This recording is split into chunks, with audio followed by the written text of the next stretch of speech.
Salamlar hər kəsə, hər biriniz kanalıma xoş gəlmisiniz. Sonuncu dəfə etdiyim İstanbul səfəri var idi və istəyirəm ki, bu videoda öz təəssüratlarımı sizinlə bölüşüm. Keçən həftə təxmini bir həftəlik bir İstanbula səfərim oldu və həmin səfərimi təbii ki, öncədən planlaşdırmışdım. Hər gün üçün biz plan tərtib eləmişdik ki, hara gedəcəyik, haraları ziyarət edəcəyik və özümüz üçün də həm bir rotamız var idi, yəni gedəcəyimiz istiqamətlər və ardıcıllığı müəyyənləşdirmişdik, həm də ki, müəyyən bir araşdırma aparmışdıq. Düşünürəm ki, o formada getmək daha yaxşıdır ki, ən azından orada insan başını itirmir ki, hara gedim, necə gedim, hansı formada gedim. Yəni bunlar hamısı da çox vaxt aparan bir şeydir. İlk öncə biz getdiyimiz zaman təbii ki, təyyarə müəyyən saatları var və biz elə bir vaxta çatdıq ki, hardasa saat 11-də, yəni səhər saatlarında otelə giriş etdik. Normalda otelə saat 2-də giriş etmək olar. Sadəcə bizim bəxtimizdən həm otaq tez boşalmışdı və təmizlik artıq tez yekunlaşmışdı. Həm də ki, orada bizə bir rest etdilər və saat 11-də biz artıq otağa giriş edə bildik. Ümumiyyətlə bizim qaldığımız otel Taksim ərazisində İstiqlal Caddəsinin yanında yerləşirdi və düşünürəm ki, həm Taksim ümumiyyətlə çox yerlərə yaxınlıq baxımından ideal bir yerdir ümumiyyətlə. Həm də ki, çox səs-küylü bir yerdir. Yəni təsəvvür eləyin ki, axşamlar saat 12-1-ə qədər orada yaxınlıqdakı o qədər səs-küy olurdu ki, hətta pəncərə bağlı olurdu bizdə. Onunla belə mən yata bilmirdim, yəni gec yatırdım. Amma istədiyimiz yerə getmək baxımından əksər yerlərə hətta piyada məsafə ilə də getmək olurdu deyə, o baxımdan çox ideal bir ərazidə yerləşmişdi bizim otelimiz.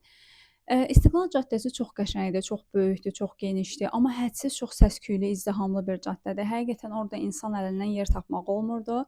Müəyyən saat aralıqlarında orada keçən tramvay isə insanda çox gözəl bir duyğular yaradır. Hətta onunla bağlı şəkil, video falan da çəkdik. Onu da bu videoda əlavə edəcəm görməyiniz üçün. Deməli biz ilk günü əsasən Taksimə və qaldığımız otelə yaxın əraziləri kəşf etməyə başladıq və bu zaman həm Qalata Kulesi tərəflərə getdik və Qalata Kulesinin yanında həm şəkillər filan çəkdirdik.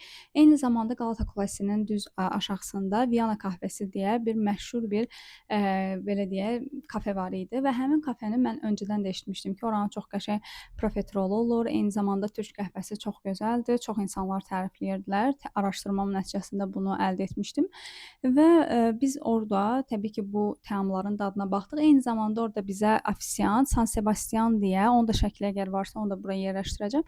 Özlərinə məxsus və sırf özlərinin hazırladığı qeyri-adi bir San Sebastianı tövsiyə elədilər. Həqiqətən də mən dadını çox hədsiz bəyəndim. Çox qeyri-adi bir təam dadı var idi və mən onu sonradan nə Türkiyənin özündə heç bir mağazada görə bilmədim ki, satın alım.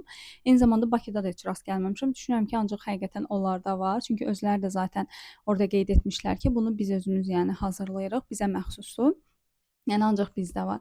Amma çox dadlı idi. Amma qiymətlər həqiqətən hədsiz baha idi. Bunu sonda təbii ki, hamısını qeyd edəcəm, amma onu əvvəla qeyd edim ki, yəni biz orada sırf Qalata Kulesinin aşağısında olan bir restoran, yəni kafe olduğuna görə o da hədsiz dolu idi. Yəni yeri biz güclə boş yer tapdıq, təsəvvür eləyin. Və orada da qiymət həqiqətən çox baha idi. Yəni biz türk qəhvəsi içdik, profiterol aldıq, eyni zamanda o San Sebastian dadına baxdıq və hədsiz yüksək məbləğ ödədik, yəni. İndi tam dəqiq məbləğlər yadımda deyil deyə bilməyəcəm. Sadəcə bizim ölkə ilə müqayisədə həqiqətən qiymətlər bahadır. Daha sonra biz oradan belə deyək də, həm dəniz kənarına düşdük, həm orada səfərimizə Marmara dənizidir və Marmara dənizi sahilində biraz gəzdik. Daha sonra həmin günü İstanbulda Sinema Müzəsinə də getdik. Sinema Müzəsi də bizim qaldığımız otelə çox yaxın idi. Hətta oteldən çıxdıq, elə birinci ora getdik. Təxminən 3-5 dəqiqəlik bir piyada məsafədə yerləşirdi. Mən İstanbul Sinema Müzəsini çox sevdim. Həqiqətən çox gözəldir. Orada yəni məşhur türk aktyorları, aktrisaları hansı ki, keçmiş dövrdə Yeşilçam dizilərini, sinemalarını, yəni biz hamımız izləmişik də. Yəni həmin dövrdə aid həmin dövrdə yaşamış olan bütün aktrisalar, məşhur aktyorların hamısının, yəni orada haqqında məlumatlar da rast gəlmək olurdu və orada hətta bir maket kimi düzəldilmişdi Kemal Sunal və onunla da birlikdə bir şəkil çəkdirdi. İnsana çox qəribə hiss elətdir. Həqiqətən gözünün önündən keçir o film fraqmenti kimi həmin filmə aid olan səhnələr. Daha sonra orada maraqlı həqiqətən çox gözəl süni intellektlə ərsəyə gətirilmiş olan işlər var idi. Hansı ki bir telefon var idi. Köhnə dövrə aid ahizələr olur deyə telefonlar və o telefonun ahizəni qaldırırdıq, hansısa bir film canlanırdı və onlar da sırf telefonda danışılan səhnələri götürüb birləşdirmişlər. Sanki biz onlarla keçmiş dövrün həmin o aktyorları ilə söhbət eləyirmişik kimi bir təəssürat yaradırdı. Həqiqətən sinema müzəsi çox qəşəng idi. Girişi də münasib idi nisbətən o birilərə baxanda və gözəl idi. Həqiqətən onu çox bəyəndik. Daha sonra biz oradan Çiçək Pasajına da getdik. Yolumuzun üstü idi. Yəni özümüz üçün bir rota oluşturmuşduq və ardıcıl olaraq gedirdik. Çiçək Pasajı da sadəcə kiçik bir pasajdır. Yəni içərisində əsasən restoranlardır. Yəni bir-iki kafelər falan var, yemək yemək üçün nəzərdə tutulan yerdir. Onu qeyd edim ki, ümumiyyətlə Taksim ərazisində gəzərkən başqa pasajlarda görürdük. Belə başa düşürəm ki, türklərdə yəni bu məşhur bir şeydir, bu anlayışdır, yəni pasaj anlayışı. Daha sonra biz oradan yəni muzey gəzintisi, Taksimin gəzintisi, Qalata Kulesi, Qalata Port İstanbul, daha sonra İstanbul Modern Sənət Müzesi tərəfə də getdik. Sadəcə biz oranı gəzmək istəmədik, maraqlı gəlmədi bizə. Həm də çox yəni modern sənətdir da adı üstündə, yəni müasir bir görüntüsü var idi. İnsana çox necə deyim, keçmiş dövrlə aid bir şeylər deyil deyə daha çox biz tarixi yerləri görməyə falan maraqlı idik. Ona görə ora girmədik. Amma onun həqiqətən ətrafı, ora çox gözəl idi, çox geniş idi, çox ətrafında cami falan da var idi və düz həyətində Qalata Port tərəfdə bir dənə yarmarkada təşkil olunmuşdu. Maraqlı stendlər falan da var idi. Bu şəkildə oranı da gəzdik. Daha sonra Taksimdə Taksim meydanına da getdik. Biz hətta Taksim meydanına yaxın bir territoriyada otel tutmuşduq. Daha sonra İstanbul Büyükşehir Belediyəsinin Gezi parkı var idi. O da qəşəng bir park idi və həmin park da bizə yaxın bir ərazidədir. Oraları da gəzdik. Yəni əsasən ilk günümüzü, yəni ayın 2-si getmişdik biz səhər saatlarında, 3-ü isə əsasən bu şəkildə keçirdik və getdiyimiz günün səhərsi bu əraziləri gəzmişdik. Çünki biz getdiyimiz gün hədsiz yorğun idik. İnsan istər-istəməz yol yorğunu olur. Həm də gecə normal yatmırsan, təyyarəyə gedib vaxtına çatmaq üçün çox tez çıxmalısan, çox tez getməlisən və s. Yəni yuxusuz olduğun üçün həmin gün əsasən dincəlməyə sərf elədik və yaxın ərazidəki mağazaları filan kəşfə çıxmışdıq. Növbəti günü isə bu şəkildə keçirdik. Daha sonra növbəti günü biz əsasən camilər, muzeylər olan, yəni Fatih tərəfə getdik. Sadəcə onu qeyd edim ki, həqiqətən həmin ərazidə bir-birinə yaxın çox camilər, görüləsi yerlər toplanmışdı və hər birinə də bir neçə saat lazımdır ki, sən ətraflı gəzəsən. Yəni buna bir gün yetməz və insan həqiqətən fiziki olaraq gücü də çatmır, çox yorulursan. Ona görə də 5-6 saatdan sonra həqiqətən hər birimiz çox yorulmuşduq. Bu səbəbdən artıq bəzi yerləri görmək belə istəmirdik də, yəni o yorğunluğa görə. Ona görə bizim üçün biraz aktiv bir tətil oldu əslində. Ancaq ora get, bura get, ancaq gəz. Hədsiz çox gəzirdik. Yəni günün sonunda 14.000 addım falan atmış olurdum. Yəni bu baxımdan həqiqətən çox yorucu idi. Bir də ki, onu qeyd edim ki, biz olduğumuz müddət ərzində iyunun əvvəlləri idi və həqiqətən hava Bakıya nisbətən çox isti idi. Yəni dəniz kənarı olmasına baxmayaraq, dəniz havası olmasına baxmayaraq çox isti var idi. Yəni bütün gün də gəzirdik deyə düz arada tramvaya, metroya, bunlara da minirdik, qatar filan da istifadə edirdik. Müəyyən ərazilərə təbii ki, piyada getmək mümkün deyil. Həmçinin Boğazı falan keçməlisən, Qalata köprüsünü filan keçməlisən və bu səbəbdən də təbii ki, müəyyən ictimai nəqliyyatdan da istifadə edirdik. Təbii ki, taksilər çox baha idi və taksilərə yüksək bir məbləğ verməlisən ki, sən yəni hətta müəyyən bir məsafəni, misal üçün bizim oteldən Taksim tərəfdə olan otel hava limanına getmək üçün təsəvvür edin, İstanbul hava limanından idi bizim təyyarəmiz və onların məbləğini artıq 2500 liraya aparırdı taksilər. Bu da bizim pulun artıq 100 manat filan deməkdir. Yəni düşünün bir dənə məbləği. Heç bizim ölkəmizdə, yəni Bakıda aeroporta hələ Bakı ətrafından getmək istəsən 50 manata maksimum gedərsən də, yəni 100 manat heç bir halda tutmaz. Heç rayona belə 100 manata getməzsən. Yəni o baxımdan taksiləri hədsiz çox baha idi. Yəni mütləq şəkildə istifadə etməmək lazımdır. Yəni çox imkanlı olmalısan ki, hər yerə taksi ilə gedəsən və tıxacda da çox qalma ehtimalın var. Çünki onlarda da tıxac bizimki kimi hədsiz çoxdur. Amma ictimai nəqliyyat çox yaşaydı, çox aktiv şəkildə işlədirlər, özləri də çox istifadə eləyir. Turistlər hədsiz çoxdur. Hətta biz qaldığımız ərazidə hədsiz çox turist var idi. Türkləri demək olar rast gələ bilmirdik. Əsasən satıcılar, mağazanın işlədən şəxslər türklər idi. Amma belə gəzdiyimiz zaman daha çox ruslara, Mərkəzi Asiya ölkəsinin nümayəndə, yəni o əhalisinə rast gəlmək olurdu. Yəni əsasən xarici turistlər daha çox çoxluq təşkil edir. Bilmirəm, bəlkə də bizim qaldığımız əraziyə görə elə idi, amma biz gəzəndə də hətta Fateh tərəflərdə filan da, yəni eynən o şəkildə gördük ki, camilər olan hissələr, nə bilim Topkapı sarayı, Ayasofya olan ərazilərdə də əsasən turistlər çoxluq təşkil edir. Fateh tərəfə müəyyən ictimai nəqliyyatdan istifadə edib getdikdən sonra orada 1-ci İslam Bilim Texnoloji Tarix Müzəsinə getdik. Mən həqiqətən oranı çox bəyəndim. Çünki həm çox böyük idi, yəni 3 mərtəbə idi, səhv ya 2 mərtəbə idi, amma çox geniş idi içərisi. Elə çox gedən də yox idi. Demək olar bizdən başqa orada bir nəfər filan gəldi sonra. Yəni belə başa düşdüm ki, turistlər çox da muzey gəzmirlərmi, ya nədirsə biz gedən vaxtımız yox idi, amma biz orada 1 saatdan çox vaxt sərf elədik. Yəni gəz ki, gəzəsən, çox gözəl idi. Otaqları qəşəng ayırmışdılar. Bütün hər şey var idi. Yəni hətta divarda hər yerdə yazılar da var idi. Oxuyub məlumat da toplaya bilirdin də. Yəni boş-boş baxım keçim söhbəti deyildi deyə biz orada çox vaxt sərf elədik. Onu çox bəyəndim. Həqiqətən çox sevdiyim muzeylərdən biri oldu. Qiymət də nisbətən normal idi, amma yenə deyirəm, çox ucuz deyildi, çox baha da deyildi orada. Düzdür, muzeydə də, yəni bilmirəm nə dərəcədə yüksək qiymət olması normal olar, onu deyə bilmərəm. Daha sonra həmin günü Sultanahmet Camisinə də getdik, Ayasofyaya da, Topkapı sarayı, o tərəflərə də getdik. Sadəcə o qədər yüksək bir giriş haqqı var idi ki, həqiqətən xarici turistlər üçün aşırı çox yüksək qiymət qoyublardı. Yəni yerli əhali ilə turist arasında qiymət fərqi mən sizə deyim ki, 5-6 dəfə idi. Yəni bu nə dərəcədə doğrudur, nə dərəcə düzgün yanaşmadır bilmirəm. Hətta yəni Azərbaycanlılar da xarici turist kimi qəbul edirdilər də. Yəni bizi millət üçün xüsusi bir istisna hal yox idi, təəssüflər olsun. Çünki orada Topkapı sarayının girişində biz bilet almaq üçün bölmə var idi. Oraya yaxınlaşanda oradakı yəni xanım bildi ki, biz xarici turistik, Azərbaycanlı olduğumuzu da bildi. Amma bizə də yenə dedi ki, məbləğ 2500 mü, 2600 mü nəsə bu lira idi. Yəni bu bizim puluna hardasa 100 manat deməkdir. Yəni bir də Topkapı sarayının girişim 100 manat. Verdin, girdin də. Amma mənim ən sevmədiyim nüans bilirsiniz nədir? Mən orada da dedim, yəni öz ailə üzvlərimə onu bildirdim ki, yəni ən azından bu qədər pul veririk, giririk də, düzdür. Mən məsəl üçün öncədən onu araşdırsam belə, tutaq da müəyyən qədər təbii ki, məlumat toplamışdıq, müəyyən qədər məlumatımız var idi. Amma bir var ki, orada canlı-canlı gözün görə-görə məlumat toplayasan. Bir də var ki, öncədən neçəsə gün öncədən və yaxud lap neçəsə saat öncədən məlumat toplayıb gedəsən. Yəni isti-isti yerində etmək daha düzgün olar da və bu qədər məbləğ, yəni bu qədər yüksək bir məbləğdə pulu alırlar, amma əvəzində verdikləri xidmət heç bir şeydir. Yəni sadəcə getdin, hə sarayın içini gördün, tutaq ki, və bilməyəcəksən də, yəni misal üçün atıram oradakı tablo nə üçündür və yaxud xalçanı kim verib. Yəni mahiyyətinə varmadan boş-boş gəzinti üçün elə bil ki 100 manat ödəyib girəcəksən və bu mənə çox mənasız, məntiqsiz gəlir, açığını deyim sizə. Bu baxımdan da biz girmək istəmədik və qiymət də o qədər bir fərq var idi. Çünki öz əhalisi üçün səhv eləmirəmsə 300, 400 mü nəsə belə bir lirə idi.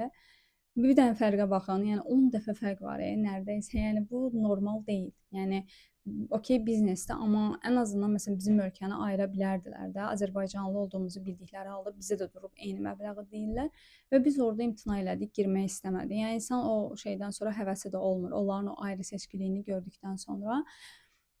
Daha sonra Ayasofya tərəfə getdik. Ayasofya təmirdə idi. Təəssüflər olsun, çölün belə heç yaxşı vəziyyətdə deyildi. İnsan hədsiz çox idi. Yəni duyan gəlmiş də, yəni bildiyiniz eşidən gəlib çıxıb ora.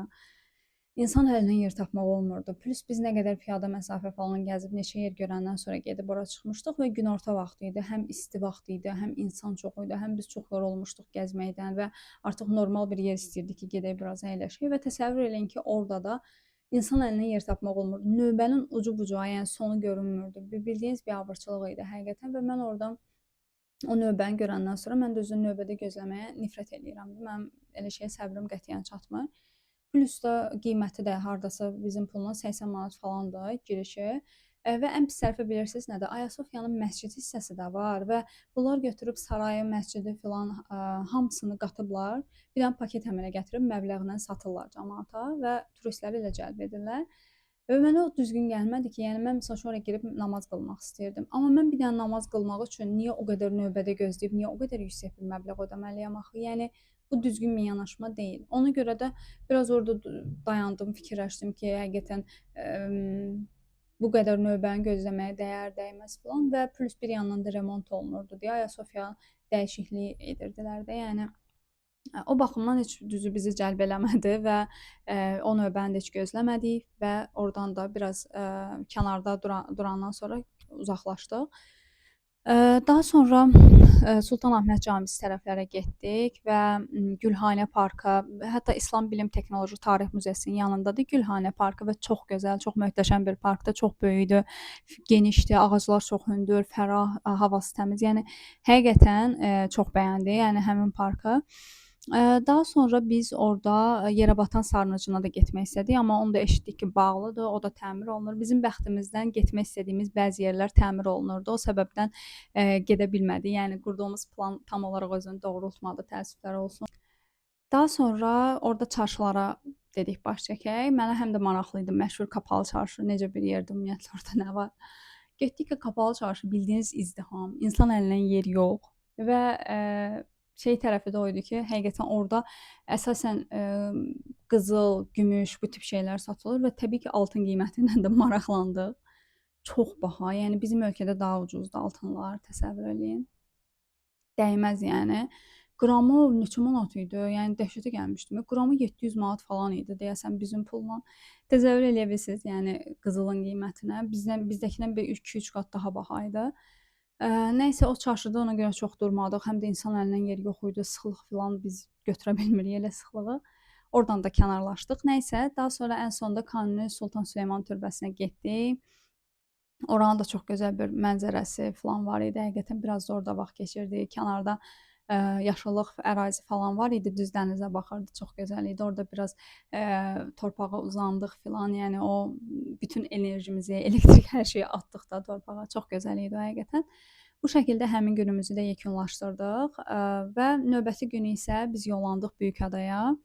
Büyükadaya həqiqətən həm çox məsafə qət edib getdik. Hardasa bir 3 saat falan yolda olduq. Çünki qaldığımız ərazidən çox uzaq idi və vapura gedib minənə qədər belə müəyyən ictimai nəqliyyatdan yenə istifadə etməli olduq və getdik vapura mindik İskələdən. Orada yenə adam çox idi filan və vapur gəzisi həqiqətən çox möhtəşəmdir. Yəni bunu sırf etməyə dəyərdir həqiqətən və hər kəsə tövsiyə edirəm. İstanbula getsəz mütləq ki o gəmi gəzintisinə yəni edin. Həqiqətən çox gözəldir. Sırf o dənizin havasını almaq, orada o sərin hava eşliyində, yəni o səyahət etmək çox gözəl bir hiss yaradır. Həqiqətən terapiya kimi idi. Konkret olaraq hətta o suyun şırıltısına baxa-baxa yolu gedirdik və bildiyiniz bir növ terapiya qəbul edilmiş kimi hiss edirdim. Daha sonra biz orada da martılar hədsiz çoxdur. Yəni onlara hər yerdə rast gələ bilirik. Xüsusən İstanbulun sahil kənarları olsun, sırf o vapur gəzisində martılar da bizlə birlikdə uçurdular.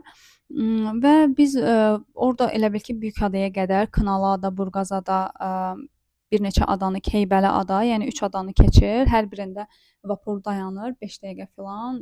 Düşmək istəyən düşür, həmin adadan minənlər minir və belə-belə Büyükadaya getdik, çatdıq. Biz o adalarda düşmədik, çünki əsas Büyükadaya getmək istəyirik. O biri adalar nisbətən kiçikdilər. Həm də bizim o qədər vaxtımız da yox idi. Bir günümüz var idi cəmi ada gəzintisinə və həm Büyükada, həm o biri adalar mümkün deyildi, yəni çatdıra bilməzdik. Getdik, çıxdıq Büyükadaya. Büyükada qəşəng idi, amma həm meşəli ərazisi vardı, amma təbii ki, dərəli təpəli idi yolları və piyada getmək biraz çətinlik təşkil edirdi. Biz də ən yüksək zirvəsinə, təpəsinə qədər, yəni getmək istədik və bir xeyli yolu piyada getdik. Yol üstü də müəyyən oradakı evlərə, küçələrə filan baxdıq. Hətta Rəşad Nuri Güntəkinin evi var idi və biz istəyirdik gedək oranı ziyarət eləyək. Bəxtimizdən getdik ki, orada remont olunur. Yəni həqiqətən oranın remont olmağına da bir ayrı üzüldüm ki, yəni sanki bizi gözləyirdi və heç nə görə bilmədik. Sadəcə kənarında dura bildik. Heç çöldə belə görünmürdü də, yəni belə deyim. Pəncərədən boylanıb içərisini görürdüm ki, içəridə əşyalar filan var, amma içərisinə girə bilmirdiklər təmirdə olduğu üçün. Adalar muzeyi var idi. Orada getdik, qiymətindən filan maraqlandıq, elədik. Həm də haqqında biraz orada məlumat topladıq. Gördük ki, yəni çox da girməyə dəyməz və daha sonra adanı gəzdik, belə deyək. Adanı gəzdik, orada Gəzgin Sahifa rastladıq və orada nostaljik bir fotoğraf çəkdirdik ailəvi olaraq. Çox qəşəng idi. Həqiqətən onu çox bəyəndim. Daha sonra biz orada sahilə yaxın bir ərazidə dondurma var idi. Məşhur Büyükadanın dondurmaları. Orada bir dondurma ziyafəti çəkdik. Çox qəşəng idi. Həqiqətən bilmirəm, sırf türklərdə bəzi dondurma növləri var küçədə hazırlanan. Bilmirəm nə qatırlar, necə eləyirlər. 200 lirə idi bir dənəsi. 3 top elə bil götürüb 200 lirə ödəyirdi. Yarısı bizim puldan 8 manat filan eləyir, səhv eləmirəmsə, amma məncə dəyərdi, çox qəşəng idi. Sonra adada limonad falan içdik, o da çox dadlı idi. Sonra biz adada məşhur Sarıyer börəkçisi var türklərdə. Orada börəklər yedik. Patlıcan börəyini mütləq tövsiyə edirəm. Çox dadlı idi. Daha sonra biz kıymalı pidə filan, pendirli pidə bu kimi, yəni pidə çeşidlərini də orada dadına baxdıq. Hər biri çox əla idi. Həqiqətən verilən pula dəyər. Qiyməti də o qədər baha deyildi, ucuz da deyildi. Orta segmentdə bir qiyməti var idi. Yəni bu şəkildə ada gəzintisini də başa vurduq. Daha çox sahil kənarında filan gəzdik və daha sonra da geri qayıtdıq. Və növbəti günlərimizdə isə əsasən həm yaxın ərazilərdəki mağazaları filan kəşfə çıxdıq. Orada mütləq istəyirdim ki, Sephora gratis Watsonsa dəyim. Həqiqətən onlara bir neçə dəfə girdik.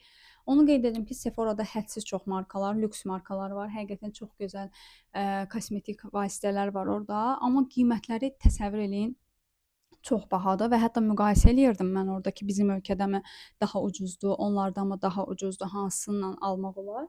Baxın ki, yəni Sephora'dakı lüks markaların qiyməti bizdəki, yəni lüks markaların qiymətindən qat-qat daha çox idi. Yəni təsəvvür eləyin. Ona görə də mən heç bir şey almadım Sephora'dan ki, yəni dəyməz bunlara bu pulu verməyə. Ondan sonra öz ölkəmizdə daha münasib qiymət alıb, həm də öz ölkəmizin insanlarına maddi cəhətdən xeyir vermək daha yaxşıdır. Amma gratisdə bəxtimizdən çox böyük endirim kampaniyaları var idi. Ona görə də oradan müəyyən şeylər aldım. Amma aldıqlarımı növbəti videoda sizinlə paylaşacağam. Bu videoda göstərmirəm onları. Watsons da eyni qaydada. Yəni ümumiyyətlə o mağazaların üzünə girmək belə mənim üçün çox qəşəng bir təcrübə oldu ki, yəni heç olmasa həyatımda bir dəfə də olsa o tip, yəni o mağazaları gördüm, girdim. İstiqlal AVM var idi, məşhur ticarət mərkəzi. Orada getdik, orada çox böyük idi, bizdəki mollar kimi idi. Orada da müxtəlif mağazalar var idi, getdik, gəzdik filan. Yəni əsasən alış-veriş tipli şeyləri də etdik. Və ən sonuncu günümüzdən isə o qədər yorulmuşduq. Yəni təsəvvür edin, hər gün aktiv şəkildə keçir, çoxlu gəzirik, haralarsa görürük, oradan çıx, bura gir filan. İnsan yorulur. Və biz ən sonuncu günü artıq Dolmabahçə sarayına getdik və düzü fikirləşirdik ora girərik. Sadəcə orada getdik ki, oranın da məbləği çox yüksəkdir. Yəni yenə baxdıq ki, hətta YouTube-da bir-iki videolar var idi. Baxdıq ki, orada müəyyən ərazilər izolyasiya olunub və ancaq müəyyən cığır var. Yəni sən o cığır üzrə gedib kənardan görə bilirsən. Yəni yaxınlaşıb toxunmağa belə icazə yoxdur. Yəni yenə mənə mənasız gəldi. Biz ona görə girmədik. Orada da kənarında gəzdik, Dolmabahçə Saat Kulesini filan gördük. Daha sonra onun yanında bir dənə kafe var idi. Orada getdik, əyləşdik, dondurma filan yedik. Dəniz kənarında filan bir xeyli oturduq. Həqiqətən o belə insana çox qəşəng təsir eləyir düşünürəm. Çünki onların həm dənizi təmizdir və dənizə görə hava da təmiz olur. İstər-istəməz yəni terapiya effekti yaradır. Həqiqətən onu da bəyəndik. Amma son gün o qədər yorulmuşduq ki, çox da gəzməyə bir enerjimiz qalmamışdı. Yenə müəyyən mağazalar filan gəzib ala biləcəyimiz, ehtiyacımız olan şeylər aldıq və otelə tez qayıtdıq ki, həm də növbəti gün üçün artıq hazırlaşaq ki, vaxtında çıxa bilək. Daha sonra biz orada akvariuma getdik. İstanbul akvarium. Həqiqətən İstanbul akvariumu çox bəyəndim. Yəni mütləq ki, məncə ora hər kəs getməlidir. Yəni ora verilən pula həqiqətən dəyərdi. Çox gözəl idi. Yəni o qədər içini möhtəşəm şəkildə hazırlamışdılar. Balıqlar, köpək balıqları filan, yəni tısbağa filan, dəniz tısbağası, yəni çox qəşəng idi həqiqətən. Canlı gözlərimizlə görürdük hamısını. Dəniz anası falan belə hər bir, yəni dəniz canlıları, okean canlılarının hamısını demək olar ki, var idi. Hətta bir hissəyə getdik, biz orada bölmələr idi. Onu keçsən, məsələn, Antarktidaya falan, Şimali Antarktida falan belə yerlərə də getdik, çıxdıq. Yəni bölmələrindən biri o idi. Cənubi Antarktida, Şimal Arktika falan, qütbləri falan da bir otaqda elə bir canlandırmışlar və tamamilə, yəni orada bir hissə var idi, hətta buz idi bildiyiniz və təmiz buz idi. Prosta otaq o qədər dondurulmuş vəziyyətdə idi ki, buz orada ərimədən qalırdı da o soyuğa görə. Daha sonra Amazon meşələrinə getdik. Yəni orada bir hissə Amazon meşəsi və bildiyiniz canlandırmışdılar. Yəni havasının temperaturu, rütubəti, yağış başladı orada, gah yağırdı, gah kəsildi. Normalda Amazon meşələrində elə olur axı. Hətta biz orada yağışa düşdük. Yəni adamı çox qəribə hiss elətdirirdi, divarı filan. Sanki həqiqətən Amazon meşəsində idim. Yəni çox əla idi. Mən oranı çox bəyəndim. Yəni biz hamımız çox bəyəndik. Həqiqətən ora verilən pula da dəyərdi. Çox gözəl bir xatirə oldu. Yəni bu şəkildə biz tətilimizi başa vurduq və son olaraq istəyirəm 1-2 həm də qiymətlər barəsində, restoran, kafelər barəsində danışım. Deməli, ümumiyyətlə türklərin mən qidalarını çox da sevmirəm açığı. Yəni yemək baxımından düşünürəm ki, bizim mətbəx daha zəngindir. Çünki onlarda olarkən biz demək olar ki, yeməyə normal bir şey tapa bilmirdik. Düzdür, fasulyenin filan orada dadına baxdıq, kuru fasulye filan nisbətən dadlı idi, amma bizim yeməklərlə müqayisə heç bir şeydir. Gəlin, yəni düzgününü danışaq da. Çünki mən ölkə tərəfkeşliyi kimi demirəm bunu qətiyyən. Sadəcə dad məsələsi var. Yəni yeməklərində bilmirəm nə ədviyyatlar istifadə eləyirlər, necə eləyirlər, o deyil də. Yəni nə salatları o deyil, nə yeməkləri o deyil. Həqiqətən biz orada ancaq boş-bekar yeməklər yedik. Mantı yedik, misal üçün mantı, yəni bizim düşbərə filan 1000 qat daha dadlıdır. Yəni çox-çox dadlıdır da. Bizim restoranlarda daha gözəl yeməklər var. Amma onların yeməkləri şəxsən mənim damaq zövqümə qətiyyən uyğun deyil. Pidədir, lahmacundur, okey də, yəni ancaq o tip şeylər yeyə bilərəm də orada. Midye yedim, midyəni çox sevirəm. Yolda da elə demək olar midyəyə falan rast gəlirdik. Bir də onlarda əsasən yolda belə deyək də bişirilmiş qarğıdallı mısır qızardılmış və kestanələr, közdə kestanələr çox idi. Yəni bizim şabaladlarımız. Demək olar ki, bütün addım başı simit, midyə, kestanə, yəni şabalad, qarğıdalı. Bunlara mütləq ki, rast gəlirsən də, yəni hər yerdə doludur. Onu da qeyd edim ki, küçələrin çox natəmizdir. Həqiqətən bilmirəm, məncə hər yerlər elə idi. Çünki biz demək olar çox yerləri gəzdik. Yəni Avropa hissəsi, düzdür Asiya tərəfinə keçmədik. Ancaq Avropa tərəfdə gəzdik də bir xeyli hissələrini, Beyoğlu'nu, Fatihi, Taksim tərəflərini və Kabataş sahili falan. Yəni bütün hamısını da təsəvvür eləyin. Çox çirkli idi həqiqətən. Hər yer çox çirkli idi və demək olar ki, zibil qutuları yox idi. Yəni insanlar hamısı siqaret çəkir, kötüyünü yerə atırdı. Bütün hər yer siqaret götürüb də. Yəni çox çirkli idi həqiqətən. Nəsə bir şey atmaq istəyirik. Məndə də bizdə o vərdiş vardı. Ümumiyyətlə biz kənara, yəni yerə tullaya bilmirik. Gedib zibil qutusu axtarırdıq və tapa bilmirdik. Əlimdə daşıyıram bir xeyli yolu ki, bir dənə zibil qutusu tapım. Yəni həqiqətən o baxımdan çox natəmizdilər. Gəlmələr hədsiz çoxdur. Qadın, kişi fərqi yoxdur, hamı siqaret çəkir. Çox düşkündülər, yəni siqaret olsun, içki olsun. Yəni bu çox pis görünür də kənardan. Natəmizlikləri də ayrı bir mövzu. Yeməklər də heç o deyil, dadlarını bəyənmədim. Onların nisbətən şirniyyatları daha qəşəng olur, sırf özlərinə məxsus şirniyyatları. Onların indi bacara bildiyimiz qədər dadlarına baxdıq. Yəni bu şəkildə tətilimizi başa vurduq və qiymətlər həqiqətən çox bahadır bizim ölkə ilə müqayisədə və turistlər üçün çox baha nəzərdə tutulub. Düzdür, biz belə hətta kiçik marketə falan da gedirdik. Yəni təsəvvür eləyin ki, yarım litr su alacağıq. Orada ən çox aldığımız su olurdu, çünki çox gəzirdik, isti hava və tez-tez susuyurduq. Elə ancaq market görürdük, su alırdıq. Minimum qiyməti 20-25 liradır. Yəni yarım litr suyun. Bizim pulla hardasa 80 qəpik, 1 manat belə qiyməti var. İndi özünüz düşünün də, yarım litr suyu bizim adi marketdən girsək, biz orada kiosku nəzərdə tutmuruq, adi marketdən almağı nəzərdə tuturuq. Marketə bizdə də girsəz, yarım litr su 40-50 qəpikdir, amma onlarda 80 qəpik, 1 manatdır. Yəni bu fərqdən belə görmək olur ki, onlarda hər şey çox bahadır. Bizim təyyarəmiz İstanbul hava limanından idi və orada çox böyükdür. Həqiqətən hava limanı get qurtarmır. Terminalları hədsiz çoxdur, 16-17 terminalı var, səhv eləmirəmsə. Və orada da duty free var və biz oranı da gəzdik. Mən indi ümumiyyətlə oradan bəzi şeylər əldə etmişəm, yəni almışam özüm üçün, həm də ailə üçün də almışıq, amma öz şəxsim üçün aldıqlarımı növbəti videoda sizinlə paylaşacağam. Yəni bu şəkildə mənim İstanbul xatirələrim, İstanbulda gördüklərim, qazandıqlarım, təcrübələrim, yəni hamısı bu şəkildədir. İstədim bunu da sizinlə paylaşım ki, sizin üçün də faydalı olsun. Əgər getməyənlər varsa, hal-hazırki mövcud vəziyyəti bilsinlər ki, yəni ona uyğun hazırlaşıb getsinlər. Mən belə düşünürəm ki, İstanbulda ümumiyyətlə turistlər üçün hər şey çox bahadır. Yerli əhali üçün deyə bilmərəm, çünki yerli əhali qismində olmamışıq orada. Və turistlər dedikdə hətta Azərbaycanlıları da turist kimi qəbul edirlər. Bu nəzərinizdə olsun. Yəni bilmirəm, bəlkə də kimlərsə elə bilir ki, Azərbaycanlılar da sırf başqa cür yanaşılırlar, yəni sırf özləri kimi, elə bir şey yoxdur. Yəni bilsələr də ki, Azərbaycanlıyıq, zaten bilirdilər. Biz orada adi yolu gedəndə belə heç ağzımızı açıb danışmırıq. Oradan indi öz restoranlarını cəlb eləmək istəyirdi hamı. Hətta biri mənə qayıdıb orada dedi ki, Bakının yeməkləri yaxşımı falan belə bir sual vermişdim. Öyle qaldım ki, yəni mən heç danışmamışam, amma bu mənim Bakılı olduğumu, hətta Azərbaycanlı olduğumu tutdu da. Görüntü olaraq, vizual olaraq da bənzədirlər artıq. O qədər puxtələşiblər ki, turistləri görə-görə. Yəni o baxımdan həqiqətən bizim ölkə üçün bizim millət üçün heç bir üstünlük, hansısa bir istisna söhbəti yoxdur. Xarici turistlərə, ingilislərə, nə bilim, italyanlara, Mərkəzi Asiya və Rusiya vətəndaşlarına necədirlərsə, bizə də eyni qaydada yanaşırlar. Onu qeyd edim ki, İstanbulda həqiqətən muzeylər, saraylar, yəni bu tip görüləsi turistik yerlər çoxdur, amma yüksək bir məbləğ lazımdır ki, bütün hamısını gedib girib görə biləsən. Çünki qiymətlər turistlər üçün çox bahadır. Yerli əhali üçün müəyyən, yəni tələbələr olsun, pensionerlər olsun, bunlar üçün üstünlüklər var, amma yerli əhalidə var, yəni. Təbii ki, siz Türkiyədə oxuyar bir tələbə olsanız, sizin üçün çox yerdə pulsuz olacaq, rahat gedib gəzəcəksiniz və yaxud pensioner olsanız, 50-li olsanız, misal üçün, yəni gedib rahat gəzə bilərsiniz, amma türk vətəndaşısınızsa, amma sırf xarici ölkənin vətəndaşlarında fərqi yoxdur. Tələbə də olsa, məsələn, mənim qardaşım İngiltərədə təhsil alır, amma İngiltərədə oxuyan bir tələbədir də, amma onun üçün də heç bir üstünlük yox idi, yəni. Səhv eləmirəmsə bir dənə Dolmabahçe sarayında deyəsən bütün ölkə vətəndaşlarında, yəni bütün ölkələr üzrə tələbələrdə deyəsən qiymət daha ucuz idi.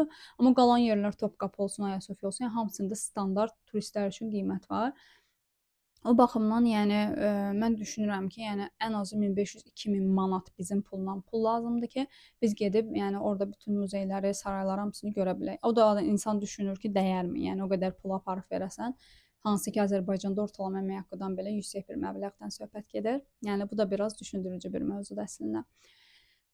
Sırf bu məqsədlə İstanbula gedirsinizsə, bəlkə də hə, verə bilərsiniz o pulu, amma bizim sırf məqsədimiz o deyildi və istəmirdik də. Yəni boş-boş dünya qədər pul xərcləyək, çıxaq gələk. Yəni bu büdcə məsələsi də var axı. O baxımdan həqiqətən öncədən hər şeyi araşdırıb getmək daha yaxşıdır. Düzdür, biz də müəyyən qədər məlumat toplamışdıq, amma internetdən əldə etdiyimiz məlumatlara müəyyən qədər inanırdıq da. Yəni bir var orada canlı soruşursunuz, bilirsiniz ki, həqiqətən bu budur. Belə. Yəni mənim təəssüratlarım ümumən belə idi. Bir dənə orada ictimai nəqliyyatı sevdim. Həqiqətən çox yaxşıdır, çox aktivdir. Yəni çox adam da istifadə edir. Yəni hər yerə rahatlıqla gedə bilirsiniz. Qiyməti amma elə də ucuz deyil. Hardasa metronun bir gedişi 42 liradır. 42 lira da bizim pulla hardasa 1 manat neçəsə qəpiyə gəlib çıxır. 1 manat 30 qəpik falandır səhv eləmirəmsə. Yəni bizim ölkədə biz 60 qəpiyə deyinirik. İndi təsəvvür eləyin də 1 manat 43-40 qəpiyə falan gedib bir 3-5 stasionluq metroda yol gedirsiniz, bu qədər pul ödəyirsiniz. Yəni o da var. Qatar təbii ki, daha bahadır. Ən ucuzu metro idi. Yəni o da 42 lira falan idi. Yəni belə. Mən bütün təəssüratlarımı sizinlə bölüşdüm. Fikirlərim bu qədər idi. Ümumilikdə təbii ki, gedib görmək, kəşf eləmək, yeni yerləri bilmək çox yaxşıdır. Təbii ki, bəzi yerlər təmirdə olmasaydı və onları da daha yaxşı bir şəkildə görə bilsəydim, mənim üçün daha gözəl ola bilərdi. Amma bu da qismət. İnşallah ki, növbəti harasa yeni səfərimiz olsa, onu da sizlərlə paylaşacağam. Təbii ki, yaxın zamanda elə bir plan yoxdur, amma ümumiyyətlə gəzməyi, görməyi, yeni yerlər kəşf etməyi sevirik. Bu şəkildə videonu bura qədər izləmisiniz. Hər birinizə təşəkkür edirəm. Əgər videonu bəyəndinizsə, like etməyi, dəstək üçün kanalıma abunə olmağı unutmayın. Hər hansısa fikirləriniz də varsa, şərh bölməsində yaza bilərsiniz. Növbəti videolarda hər birinizi görmək ümidi ilə hələlik.